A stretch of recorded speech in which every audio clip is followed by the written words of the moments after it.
ತಂಪಾಗ್ತಾವೆ ಎಮ್ಮೆಗಳಿಗೆ, ಅದರಿಂದ ಅವ್ರು ನೀರು ಹೊಡಿಯೋದು. ಕೆರೆಗೆ ಬಿಡಲ್ಲ ಅವರು, ವಿಧಿ ಇಲ್ಲ. ನಾವು ಈ ರೀತಿ ಸಾಕಿದಾಗ ಬೆಳಗ್ಗೆ ಮಧ್ಯಾಹ್ನ ಒಂದ್ 2 ಟ್ರಿಪ್ ನೀರು ಹೊಡ್ಕೊಂಡ್ರೆ ಎಮ್ಮೆಗಳು ಖುಷಿಯಾಗಿರ್ತವೆ. ಕೆಚ್ಚಲು ಆರ್ಡ್ರ್ ನೋಡಿ ಹೆಂಗಿದೆ. ಹೌದು ಸರ್, ಕೆಚ್ಚಲು ಚೆನ್ನಾಗಿತ್ತಲ್ಲ, ಇದು ಒಳ್ಳೆ ಸೀಮೆ ಸುಗಿದ್ದಂಗಿದೆ, ಫಿಟ್ ಆರ್ಡ್ರು. ಹೌದು, ಈ ತರ ಕೆಚ್ಚಲಿರೋ ತಗೊಬೇಕು ನಾವು, ಜೊತೆ ಬಿದ್ದಿರೋ ತಗೊಳಕ್ ಹೋಗ್ಬಾರ್ದು ಸರ್. ಗುಬ್ಬಚ್ಚಿಗಳು ಸರ್, ಗುಬ್ಬಚ್ಚಿಗಳಿದ್ರೆ ಒಳ್ಳೇದು, ಮ್ಯೂಸಿಕ್ ತರ ಬರ್ತದೆ ಎಮ್ಮೆಗಳಿಗೂ ನ್ಯಾಚುರಲ್ ಆಗಿ. ಹೌದಾ? ಪಿಮ್ ಪಿಮ್ ಪಿಮ್ ಅಂತ ಇರ್ತಾವಲ್ಲ, ಅವಗೂ ವಾಯ್ಸ್ ಕೇಳಿದಾಗ ಎಮ್ಮೆಗಳಿಗೆ ಏನೋ ಒಂಥರ ಆಗಲ್ಲ. ಒಳ್ಳೆ ಸೂಪರ್ ಬ್ರೀಡ್ ಬಿಡಿ ಇವೆಲ್ಲ, ಚೆನ್ನಾಗಿದಾವೆ. ಒಳ್ಳೆ ಹೆಂಗಿದೆ, ಏಜಲ್ಲೂ ಕಡಿಮೆ ಇದೆ, ಕೆಚ್ಚಲು ಆರ್ಡ್ರ್ ನೋಡ್ಬೋದು, ಕ್ವಾಲಿಟಿ ಫಿಟ್ ಆರ್ಡ್ರ್. ನಾವು ಸೆಲೆಕ್ಷನ್ ಕೇಳ್ತಾ ಇದೀವಲ್ಲ, ಅದರಿಂದ ಬೆಲೆ ಜಾಸ್ತಿ ಕೇಳ್ತಾ ಇದಾರೆ. ಬೇರೆ ಎಮ್ಮೆಗಳೆಲ್ಲ ಕಡಿಮೆ ಕೊಡ್ತಾರೆ, ನಮ್ಗೆ ಅದು ಅವಶ್ಯಕತೆ ಇಲ್ಲ. ಸೆಕೆಂಡ್ ಕ್ವಾಲಿಟಿ ಎಲ್ಲ A grade, B grade, C ಇಡ್ತಿರಲ್ಲ, ಎ ಗ್ರೇಡ್ ಇದ್ರೆ ಅದು ಮುಟ್ಟೋದು. ನಾನು ನೋಡೋಕ್ಕೆ ಹೋಗಲ್ಲ, ಸುಮ್ಮನೆ ನೋಡ್ಕೊಂಡು ಹೋಗ್ತಾ ಇರ್ತೀನಿ ಅಷ್ಟೇ. ಓಕೆ.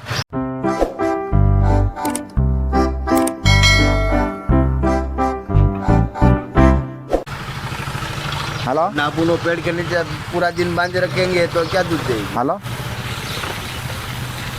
नमस्ते अಣ್ಣ. पूरा दिन का 16-17 लीटर तो ये वाली देगी दादा. ಅಣ್ಣ ಹೌದಣ್ಣ, ಏನು ಸಿಕ್ಕಾಪಟ್ಟೆ ಮಳೆ ಬೇಸಿಗೆ ಬಂತಲ್ಲ, ಈ ಸಖತ್ ರೇಟ್. ನಾವು ತಂದಿದ್ದು 240, ಇವಾಗ ಇಲ್ಲೇ ಗುಜರಾತ್ಗೆ ಬಂದಿದ್ದೀನಿ ತರೋದಕ್ಕೆಲ್ಲ 3 ಕಾಲು ಹೇಳ್ತಾರಂತ ಎಮ್ಮೆ. ಭಾರಿ ರೇಟ್ ಹೇಳ್ತಾರೆ. ಅಯ್ಯೋ ಈಗ ಸೀಸನ್ ಇಲ್ಲಲ್ಲ ಅಣ್ಣ, ಇವು ಮಳೆಗಾಲದಲ್ಲಾದರೆ ಎಮ್ಮೆ ಕುಡಿಯೋಲ್ಲ, ಥಂಡಿ ಅಂದ್ಬಿಟ್ಟು ರೇಟ್ ಕಡಿಮೆ. ಈಗ ಬೇಸಿಗೆಗೆಲ್ಲ ಇದನ್ನ ಕುಡಿತಾರೆ, ಕೊಳ್ಳಲ್ವ ಎಮ್ಮೆ ಎಲ್ಲ. ಅದ್ರಲ್ಲಿ ಬೇಸಿಗೆನಲ್ಲಿ ಇದು ಲಾಂಗ್ ಟರ್ಮ್ ಹಾಲು ಕರೆಯೋದು ಎಲ್ಲ ಎಮ್ಮೆ ಅಲ್ಲಿ ಡಿಮ್ಯಾಂಡ್ ಜಾಸ್ತಿ.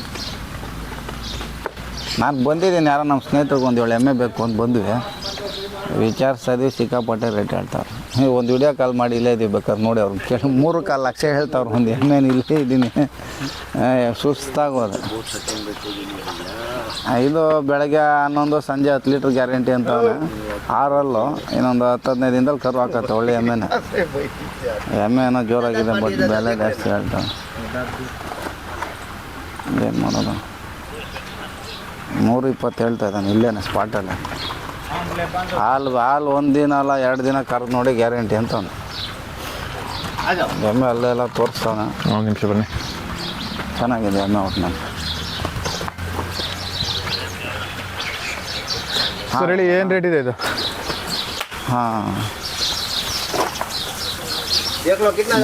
ಬನ್ನಿ ಅಣ್ಣ ನಮ್ಮ ಫಾರಮ್ ನೋಡಿ. ನೀವು ಬೆಂಗಳೂರು ಕಡೆ ಬಂದಾಗ ಬೇಗೂರು, ನಿಮ್ಗೆ ಯಾವ್ದು ಬೇಕೋ ತರಿಸ್ಕೊಡ್ತಿದ್ದಾನೆ. ಈ ನೆಲಮಂಗ್ಲ ಇಲ್ಲ ಅಣ್ಣ, ನೈಸ್ ರೋಡಲ್ಲಿ ಬಂದರೆ ಬನ್ನೇರುಘಟ್ಟ ರೋಡಲ್ಲಿ ಇಳ್ಕೊಬೇಕು ನೀವು, ಅಲ್ಲಿಂದ 4 ಕಿಲೋಮೀಟರ್. ಈ ಕಡೆ ಬನ್ನಿ, ಅಲ್ಲಿ ನೋಡಿ. ನಾವು ಇವತ್ತು ಬೇರೆ ಫಾರ್ಮ್ ಬಂದಿದ್ದೀವಿ, ಇನ್ನೊಂದು ಫಾರ್ಮ್ಗೆ. ಈ ಎಮ್ಮೆದು ಅಲ್ಲಿ ನೋಡೋಣ ಬನ್ನಿ. ಅವ್ರು ಯಾರಿಗೂ ನಾವು ಎಮ್ಮೆಗಳಿಗೆ ಅಲ್ಲೇ ಕೇಳಿ ತೋರಿಸಲ್ರಿ, ಇದೇನು ನೀವು ಅಲ್ಲಿ ಕೇಳ್ತೀರ ಅಂತವ್ರು ಅವ್ರ ಭಾಷೆನಲ್ಲಿ.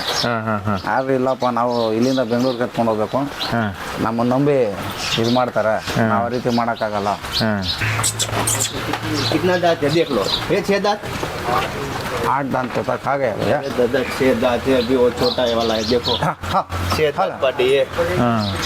ನೋಡಿ 6 ये वाला भी देखना. 6 ಎಮ್ಮೆ. 6 ಎಮ್ಮೆ ನೋಡಿ, ಕೆಚ್ಚಲು ಯಾವ ರೀತಿ ಇದೆ. ಇದು ಚೆನ್ನಾಗಿದೆಲ್ಲ ಎಮ್ಮೆ, ಒಳ್ಳೆ ಫಿಟ್ ಆರ್ಡ್ರು. ಅವ್ನು 12 ಲೀಟರ್ ಟೈಮ್ ಗ್ಯಾರಂಟಿ ಕೊಡ್ತೀನಿ, ಇಲ್ಲೇ ಕರೆದು ನೋಡಿ ಅಂತ ಇದ್ದಾನೆ. ಇನ್ನೊಂದು 7-8 ದಿನದಲ್ಲಿ ಕರು ಹಾಕತ್ತೆ.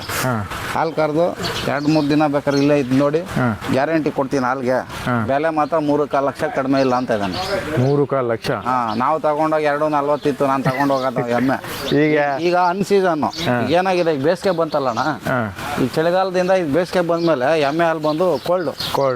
ಮತ್ತೆ ಇದು ಹಾಲು ಲಾಂಗ್ ಟರ್ಮ್ ಕೊಡ್ತದೆ. ಈಗ ಹೆಚ್ಚಪ್ಪಗಳೆಲ್ಲ ಬೇಸಿಗೆಗಳೆಲ್ಲ ಹಾಲೆಲ್ಲ ಇಳಿದೋಗ್ಬಿಡ್ತಾವೆ, ಹಾಲು ಕರಿಯಲ್ಲ. ಇವು ಬಿಸಿಲಲ್ಲಿ ಹಾಲು ಕೊಡೋದ್ರಿಂದ ಇವಾಗ ಡಿಮ್ಯಾಂಡ್ ಜಾಸ್ತಿ. ಈ ಕರುಗಳು ಹಾಕೋ ಸೀಸನ್ ಕಡಿಮೆ ಇವು. ಅದೇ ರೀತಿ ಮಳೆಗಾಲದಲ್ಲಿ ಆದ್ರೆ ಈ ಎಮ್ಮೆಗಳು ಸ್ವಲ್ಪ ಬೆಲೆ ಕಡಿಮೆ ಆಗ್ತಾವೆ, ಒಂದು 20,000 ಕಡಿಮೆ ಆಗುತ್ತೆ. ಈಗ ಬೇಸಿಗೆ ಆಗಿರೋದ್ರಿಂದ ನಾವು ಏನು ವಿಧಿ ಇಲ್ಲ. ನೋಡಿ ಹೆಂಗಿದೆ, ಈ ರೀತಿ ದಿನಕ್ಕೊಂದು 2 ಸತಿ ನೀರು ಹಾಕಿ ತೊಳ್ಕೊಂತಾರೆ ಎಮ್ಮೆಗಳು.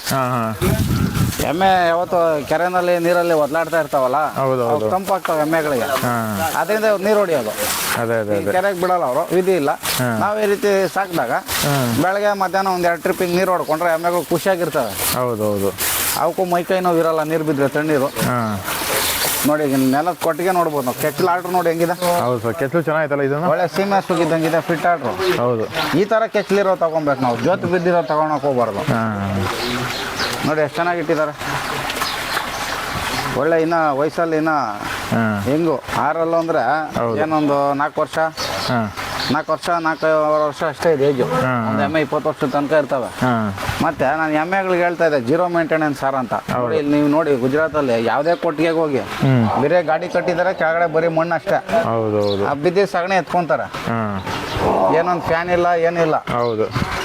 ಆದ್ದರಿಂದ ಇದು ಜೀರೋ ಮೇಂಟೆನೆನ್ಸು. ನಾವೇನು ಕೆಳಗೆ ಚಪ್ಪಲಿ ಬೇಕಪ್ಪ, ಮ್ಯಾಟ್ ಬೇಕು, ಹೈಟೆಕ್ ಫ್ಯಾನ್ ಬೇಕು, AC ಬೇಕು ಅನ್ನೋದೇನು ಅವಶ್ಯಕತೆ ಇಲ್ಲ ಇವ್ರಿಗೆ ಎಮ್ಮೆಗಳಿಗೆ. ಹೌದು ಹೌದು. Rough and tough. ಹೌದು ಸರ್. ಇನ್ನೊಂದು ಅಣ್ಣ. ಏನು ಈ ಸಣ್ಣ ಅಕ್ಕಿಗಳೆಲ್ಲ ಗೂಡು ಥರ ಮಾಡಿರಲ್ಲ, ಏನು ಉದ್ದೇಶ? ಸರ್ ಗುಬ್ಬಚ್ಚಿಗಳು ಸರ್. ಹಾಂ ಹಾಂ. ಗುಬ್ಬಚ್ಚಿಗಳಿದ್ರೆ ಒಳ್ಳೇದು. ಈ ಉಣ್ಣೆಗಳು ಏನಾದ್ರು ಆ ಥರ ತಿನ್ನುತ್ತಾ? ಇಲ್ಲ ಆ ಥರ ಏನಿಲ್ಲ. ಗುಬ್ಬಚ್ಚಿಗಳು ಅದೊಂದು ಮ್ಯೂಸಿಕ್ ಥರ ಬರ್ತದೆ ಎಮ್ಮೆಗಳಿಗೂ ನ್ಯಾಚುರಲ್ ಆಗಿ. ಹೌದಾ? ಪಿಂ ಪಿಂ ಪಿಂ ಅಂತ ಇರ್ತಾವಲ್ಲ, ಅವಗೂ ವಾಯ್ಸ್ ಕೇಳಿದಾಗ ಎಮ್ಮೆಗಳಿಗೆ ಏನೋ ಒಂಥರ ಆಗಲ್ವಾ? ಮ್ಯೂಸಿಕ್ ಇದ್ದಂಗೆ. ಹಾಂ ನ್ಯಾಚುರಲ್ ಆಗಿ. ನಮ್ಮ ಕಡೆ ಗುಬ್ಬಚ್ಚಿಗಳೇ ಇಲ್ಲ. ಹೌದು. ಎಲ್ಲ ಆಂಟೆನಾಗಳು ಬಂದಿದೆ, ಎಲ್ಲ ರೇಡಿಯೇಷನ್ ಬಂದು ಹೋಗ್ಬಿಟ್ಟಿದೆ ಅಂತೀವಿ. ಹೌದು. ಇವ್ರು ಅದಕ್ಕೆ ಮೇವು ಇದ್ದಂಗೆ ಇರ್ಲಿ, ಗೂಡು ಕಟ್ಕೊಳ್ಳಿ ಅಂತ ಬಾಕ್ಸ್ಗಳು ಕಟ್ಟಿರೋದು. ಅಲ್ಲೇ ಮರಿಗಳು ಮಾಡ್ಕೊಂಡು ಅವು ಅಲ್ಲೇ ಇರ್ತವೆ. ಸೊ ಇದರಿಂದ ಹಸು ಎಮ್ಮೆಗಳಿಗೆ ಒಂಥರ ಎಮ್ಮೆಗಳಿಗೂ ಒಳ್ಳೇದು. ಆಕ್ಚುಲಿ ಇದು ದೇಸಿ ಹಸುಗಳು ಎಲ್ಲಿರ್ತಾವೆ ಅಲ್ಲಿರ್ತವೆ. ಬಟ್ ಇವ್ರ ಹತ್ರನೂ ಎಮ್ಮೆಗಳು ಇರೋ ಹತ್ರನೂ ಇದಾವೆ. ಇದೊಂದು ಒಳ್ಳೆ ಎಕ್ಸ್ಟ್ರಾಡರ್ನರಿ ತರ ಇದು. ಹೌದು ಚೆನ್ನಾಗಿದೆ ಸರ್ ಇದು. ಎಲ್ಲೋ ನೀವು ಗುಬ್ಬಚ್ಚಿಗಳೇ ಸಿಗಲ್ಲ ನಮ್ಮ ಕಡೆ ನೋಡೇ ಇಲ್ಲ. ನಮ್ಮ ಮನೇಲಿ ಇದಾವೆ. ನಮ್ಮ ಬೆಂಗಳೂರಲ್ಲಿ ನಮ್ಮ ಮನೇಲೆ ನೋಡ್ಬೋದು. ಮನೆ ಒಳಗಡೆ ಓಡಾಡ್ಕೊಂಡಿರ್ತವೆ. ಅಂದ್ರೆ ನಮ್ಮ ದೇಶಿ ಹಸುಗಳು ಇರೋದ್ರಿಂದ ನಿಮ್ಮಲ್ಲಿ ಇದೆ ಸುಮಾರು ಜನ ಬಂದು ಹೋದವರೆಲ್ಲ ಹೇಳ್ತಾ ಇದ್ರು. ಅದೇ ಅದೇ ಅದೇ. ಬಟ್ ಇಲ್ಲಿದ್ದಾವೆ ನೋಡಿ, ಇಲ್ಲಿ ನೋಡ್ಬೋದು ನಾವು ಗುಬ್ಬಚ್ಚಿಗಳನ್ನ. ನೀವು ಹೇಳಿದ್ ಕರೆಕ್ಟ್ ಸರ್. ಯಾಕಂದ್ರೆ ನಾನು ನಿಮ್ಮ ಮನೆ ಹತ್ರ ನೋಡಿದ್ದೀನಿ. ನಾನು ಹೌದೌದೌದು. ನಿಮ್ಮ ಮನೆ ಒಳಗೆಲ್ಲ ಬಂದು ನಮ್ಮ ಮನೆಯಲ್ಲ ಒಳಗಡೆ ಅಡುಗೆ ಮನೇಲಿ ಓಡಾಡ್ತಾ ಇರ್ತಾವ. ಅಲ್ಲಲ್ಲಿ ಕೂತ್ಕೊಂಡ್ರು ಅಲ್ಲಲ್ಲೂ ಅಕ್ಕಿ ಗಿಕ್ಕಿ ಊಟ ತಿನ್ನೋದು ಅನ್ನೋದನ್ನ ತಿನ್ಕೊಂಡು ಅಲ್ಲೇ ಗುಡುಗು ಮಾಡ್ಕೊಂಡಿದ್ದಾವೆ. ಹೌದು. ಆದ್ರೆ ಇಲ್ಲಿ ನೋಡ್ಬೋದು ಅದು ಗೂಡು ಇವರೇ ಮಾಡ್ಕೊಟ್ಟಿದ್ದಾರೆ. ಇವ್ರು ನ್ಯಾಚುರಲ್ ಆಗಿ ಮಾಡ್ಕೊಟ್ಟಿದ್ದಾರೆ. ಡಬ್ಬಗಳು ಕಟ್ಟಿ ಅದೆಲ್ಲ ಮರಿ ಮಾಡ್ಕೊಂಡಿರೋಂಗಿರ್ಲಿ ಅಂತ ನೋಡಿ. ಆ ಒಂದು ಇಂಪು ನೋಡಿ ಯಾವ ರೀತಿ ಬರುತ್ತೆ ಅಂತ. Okay sir. ಯಾಕೆ ಇಲ್ಲಿ ಹೋಗ್ತಾ ಇದ್ರಿ ಮತ್ತೆ? ಹೌದು ಸರ್. ಈಗ ಅದೇ 3-4 ಲಕ್ಷ ಹೇಳ್ತಾ ಇದಾರೆ. ನಾವು ಈ ಥರ ಹೇಳಿದ್ಮೇಲೆ ನಾವು ನನಗೆ ಆಗಲಿ ರೈತರಿಗೆ ಆಗಲಿ ತಗೊಳಕ್ ಆಗ್ತಾ ಇಲ್ಲ. ನಾನೇನು ತಗೊಂಡು 6-7 ತಿಂಗಳಾಯ್ತು. ಅವಾಗ ಮಳೆಗಾಲದಲ್ಲಿ ಸೀಸನ್ ಬೆಲೆ ಕಡಿಮೆ ಆಯಿತು. ಈಗ ಪ್ರತಿಯೊಂದು ಶೆಡ್ಡಲ್ಲಿ ಹೋಗಿ ಕೇಳ್ತಾ ಇರೋದ್ರಿಂದ ಈಗ ಬೇಸಿಗೆ ಬರೋದ್ರಿಂದ ಎಮ್ಮೆ ಡಿಮ್ಯಾಂಡ್. ಈಗ ಕರುಗಳು ಹಾಕೋದು ಅಪರೂಪ. ಮಳೆಗಾಲದಲ್ಲಿ ಬಂದರೆ ಒಂದು 20,000 ಕಡಿಮೆ ಆಗ್ತದೆ. ಈಗಿನ ಸಮ್ಮರ್ ಎಮ್ಮೆ ಅಲ್ಲಿ ಫುಲ್ ಡಿಮ್ಯಾಂಡ್ ಇರೋದ್ರಿಂದ ಇದು ಬೆಲೆಗಳು ಜಾಸ್ತಿ ಅಂತ ಹೇಳ್ತಾರೆ. ನಾವು ಒಳ್ಳೊಳ್ಳೆ ಎಮ್ಮೆ ಹುಡುಕ್ತಾ ಇದೀವಿ. ಅವರೆಲ್ಲ ಟಾಪ್ ಹೇಳ್ತಾ ಇದ್ದಾರೆ. ತುಂಬ ರೈತರು ಕೇಳಿದವರೆಲ್ಲ ನಾನು ತಗೊಂಡಿರೋದು 240 ಅಂತ ಹೇಳ್ಬಿಟ್ಟಿದ್ದೀನಿ. ಈಗ ನೋಡಿ ಅವರೇ ಇಲ್ಲಿ 3-3.25 ಲಕ್ಷ ಹೇಳ್ತಾರೆ. ನಾನೇನು ಮಾಡಲಿ? ನಾವೇನು ಕೊಡ್ಸೋಂಗೂ ಇಲ್ಲ, ಬಿಡೋಂಗಿಲ್ಲ. ಹೌದೌದು. ಇದು ಪರಿಸ್ಥಿತಿ ಇವತ್ತು ನಮಗೆ. ನಿಮ್ಮದು ಲೆವೆಲ್ಗೆ ನೋಡಿದ್ರೆ ಈಗ ರೇಟ್ 3.25 ಮೇಲೆ ಆಗುತ್ತೆ. ಕಮ್ಮಿ ನಿಮ್ಗೆ 60-70 ಸಾವಿರ ಡಿಫ್ರೆನ್ಸ್ ಆಗೋಗಿದೆ. ನಾನು ತಂದಿರೋದಕ್ಕೂ ಇವತ್ತಿಗೂ. ನಾನು ತಂದಾಗ 240 ನಂದು ಎಮ್ಮೆ. ಇವಾಗ ನೋಡಿ ಇಲ್ಲಿ 3.25 3.10. ಅಂದ್ರೆ ಒಳ್ಳೆ ಸೂಪರ್ ಬ್ರೀಡ್ ಬಿಡಿ ಇವೆಲ್ಲ. ಚೆನ್ನಾಗಿದಾವೆ. ಒಳ್ಳೆ ಹೆಂಗಿದೆ, ಏಜಲ್ಲೂ ಕಡಿಮೆ ಇದೆ. ಕೆಚ್ಚಲು ಆರ್ಡರ್ ನೋಡ್ಬೋದು, ಕ್ವಾಲಿಟಿ ಫಿಟ್ ಆರ್ಡರ್. ನಾವು ಸೆಲೆಕ್ಷನ್ ಕೇಳ್ತಾ ಇದೀವಲ್ಲ, ಅದರಿಂದ ಬೆಲೆ ಜಾಸ್ತಿ ಹೇಳ್ತಾ ಇದಾರೆ. ಬೇರೆ ಎಮ್ಮೆಗಳೆಲ್ಲ ಕಡಿಮೆ ಕೊಡ್ತಾರೆ, ನಮ್ಗೆ ಅದು ಅವಶ್ಯಕತೆ ಇಲ್ಲ. ನಮ್ಗೇನಂದ್ರೆ ಹೆಸರು ಬೇಕು, ಕೊಡೋ ರೈತರು ಚೆನ್ನಾಗಿರ್ಬೇಕು. ನಮ್ಗೆ 10-20 ಸಾವಿರ ಜಾಸ್ತಿ ಆದ್ರೂ ಮುಖ್ಯ ಅಲ್ಲ. ಏನಾದ್ರೂ ಒಳ್ಳೇದು ಮಾಡೋದು ಬಯಸ್ತಂತದ್ದು ಮಾಡ್ಬೇಕು ಸರ್ ನಾವು. ಸೊ ನೀವೆಲ್ಲ ನೋಡ್ತೀರಿ ಟಾಪ್ ಕ್ವಾಲಿಟಿನೇ, ಸುಮಾರು ಅಂತ ಇಂಥದ್ದು ಯಾವ್ದು ನೋಡ್ತಾನೆ ಇಲ್ಲ. ಮುಟ್ಟೋದೇ ಇಲ್ಲ ಸರ್. ಸೆಕೆಂಡ್ ಕ್ವಾಲಿಟಿ ಎಲ್ಲ A grade B grade C ಇಡ್ತಿರಲ್ಲ, A grade ಇದ್ರೆ ಅದು ಮುಟ್ಟೋದು. ನಾನು ನೋಡಕ್ಕೆ ಹೋಗಲ್ಲ, ಸುಮ್ಮನೆ ನೋಡ್ಕೊಂಡು ಹೋಗ್ತಾ ಇರ್ತೀನಿ ಅಷ್ಟೇ. Okay sir. ಇವು ಕೋಣಗಳೆಲ್ಲ ಸಾಕಿರ್ತಾರೆ, ಹೆಂಗೆ ಸರ್ ಇದು? ಕೋಣಗಳು ಕೆಲವ್ರು ಸಾಕಿರ್ತಾರೆ ಸರ್. ಇವ್ರ ಹತ್ರ ಕೋಣ ಇಲ್ಲ, ಸೆಮೆನ್ ಹಾಕೊಂತಾರೆ. ಅಥವಾ ಇಲ್ಲಿ ಪ್ರತಿಯೊಂದು ಹಳ್ಳಿಗಳಲ್ಲೂ ಈ ತರ ಎಮ್ಮೆ ಸಾಕಿರೋದ್ರಿಂದ ತಗೊಂಡು ಕ್ರಾಸ್ ಮಾಡ್ಕೊಂಡ್ ಬಂದ್ಬಿಡ್ತಾರೆ. ನಾನು ಹಂಗ ಅಂದ್ಬಿಟ್ಟೆ ಒಂದು ಕೋಣ ಎತ್ಕೊಂಡು ಹೋಗಿ ಇಟ್ಕೊಂಡಿದ್ದೀನಿ ನಮ್ಮ ಫಾರಮಲ್ಲಿ. ಒಂದಲ್ಲ ಎರಡು ಕೋಣಗಳು ಇಟ್ಟಿದ್ದೀನಿ.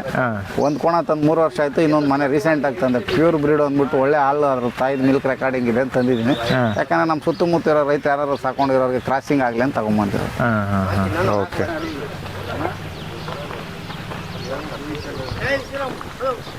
ಜೈ ಶ್ರೀರಾಮ್ ಬೋಲು. ಜೈ ಶ್ರೀರಾಮ್. ನೀವು ಹೇಳ್ದಂಗೆ ಕೆಚ್ಚಲು ಎಲ್ಲ ಕರೆಕ್ಟಾಗಿದೆ. ಕೆಚ್ಚಲು ಈಗ ನೋಡಿ ನಿಮಗೂ ಐಡಿಯಾ ಬಂದ್ಬಿಡ್ತು. ಈಗ ನಮ್ಮ ಜೊತೆ ಓಡಾಡಿ ಹಾಗೆ ಇದರಲ್ಲಿ ಏನು ದೊಡ್ಡ ಬ್ರಹ್ಮವಿದ್ಯೆ ಏನಲ್ಲ. ಅದೇ ನೋಡ್ತಾ ಇದ್ರೆ ಅದು ಅಭ್ಯಾಸದ ಮೇಲೆ ಕಲ್ತ್ಕೊಬೋದು. ನೋಡ್ಬೋದು ನೀವು ಎಮ್ಮೆ ಬಾಹುಬಲಿ ಥರ ಇದೆ. ಯಾವ ರೀತಿ ಹೈಟ್ ಇದೆ. ಒಳ್ಳೆ ಎಮ್ಮೆ ಇದು. ಇಷ್ಟೊತ್ತು ನೋಡಿದ್ರು ಅದರಲ್ಲೇ ಸೂಪರ್ ಎಮ್ಮೆ. ಒಳ್ಳೆ ಹೈಟ್ ಇದೆಯಲ್ಲ. ಹೌದು ನೋಡ್ಬೋದು. ಸೂಪರ್ ಎಮ್ಮೆ ಲೆಂತ್ ಉದ್ದ ಎಲ್ಲ ಚೆನ್ನಾಗಿದ್ದಾವೆ. ಈ ಥರ ಎಮ್ಮೆಗಳು ಸಿಗ್ಬೇಕು ನಮಗೆ.